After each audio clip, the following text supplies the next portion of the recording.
Hey everyone, today we look at building and painting Bronco's Stabswagen in 1/35th scale. Previously, we looked at box contents, and now it's time to start clipping parts from the sprues. The only cleanup has been the parting gates from the sprue. The build begins with the underside bits of the little car. This is a newer kit, and there is zero flash.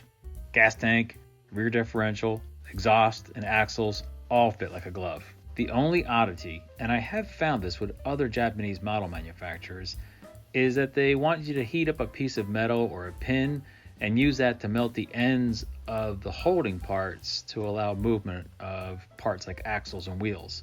And in this case, it is only the front axle that you have to do so that the wheels can turn together if you put them in a turning position. After adding the leaf springs to the rear axles, I sprayed the bottom gray-black and hand painted the exhaust pipes a rust color.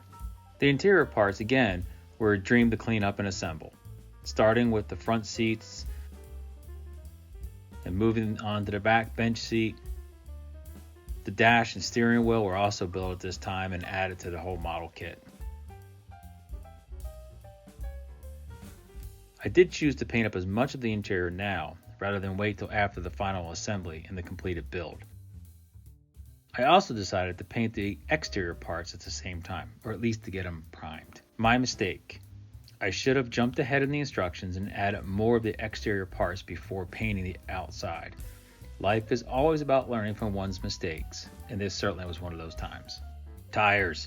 There are 5 to build, 4 on the ground and 1 spare. Each tire has 8 parts to assemble.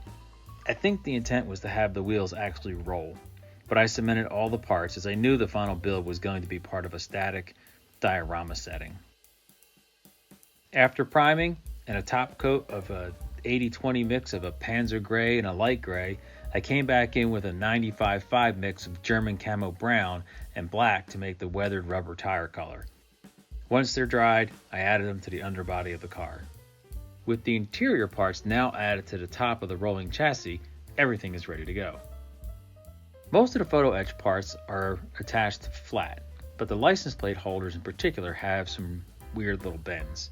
These are the parts that I should have added before painting, but just ended up brush painting them. Since I wanted to make the model with the convertible top folded down, I also painted that with various shades of German field grau, and the strapping was in German gray.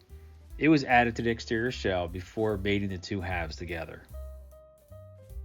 And here you can see adding the glass to the various bits of the body.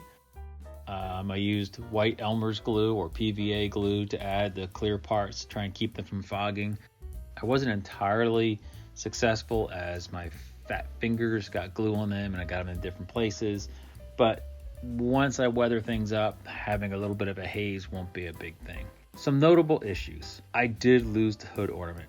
It's a really tiny bit of plastic, and when I tried placing it, it pinged off onto the carpet monster's mouth, never to be seen again.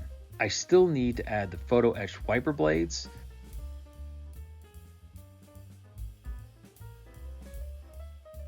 Also, I still struggle with photo etch and bending, but you gotta practice to get good at it. Here are some pictures of the mostly finished car.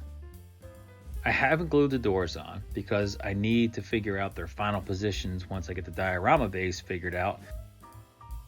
Overall, I really enjoyed the build process, but I think I overthought the whole thing as it was a fairly expensive model and I didn't want to mess it up. But now I know not to be afraid of pushing myself, even if the kit costs a few dollars more than I'm used to spending.